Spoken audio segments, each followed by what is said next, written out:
बीडच्या माजलगाव येथील कृषी उत्पन्न बाजार समिती परिसरामध्ये असणाऱ्या कुणाल जिनिंगमध्ये कापसाला भीषण आग लागली आहे। परिसरातून जाणाऱ्या एका ट्रॅक्टरमुळे ही आग लागल्याची प्राथमिक माहिती आहे। तर आग लागल्याची माहिती कळताच माजलगाव नगरपालिकेच्या अग्निशामक दलाने तात्काळ घटनास्थळी दाखल होत ही आग विझवली।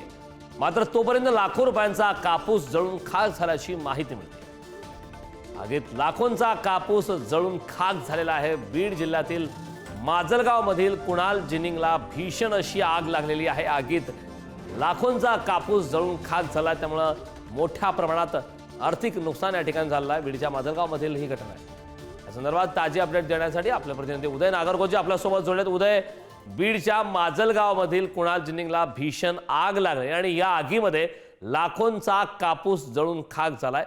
काय या संदर्भात सविस्तर माहिती? नेमकी ही आग केव्हा लागली? नक्कीच, कारण माजलगाव तालुक्यात कापसाचं मोठ्या प्रमाणावर उत्पादन यावर्षी झालेलं पाहायला मिळतंय।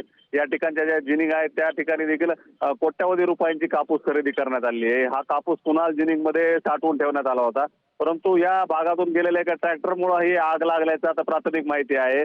आग लागल्यानंतर जे जिनिंग मधील कर्मचारी होते त्यांनी ते तातडीने उपलब्ध असलेल्या साधनांच्या माध्यमातून आग विझवण्याचा प्रयत्न केला। तसेच माजलगाव नगरपालिकेच्या अग्निशामक दलाला देखील पाचारण करण्यात आलं होतं। यानंतर जो कापसाचा जो आग लागलेला भाग आहे आणि सुरक्षित असलेला कापूस वेगळा करण्यात आला आणि आता आग ही आटोक्यात आणण्याचा अजूनही प्रयत्न सुरू आहेत। परंतु कापसाची जी आग आहे ती मोठ्या प्रमाणात असल्याने अद्याप यात यश आलेलं नाहीये।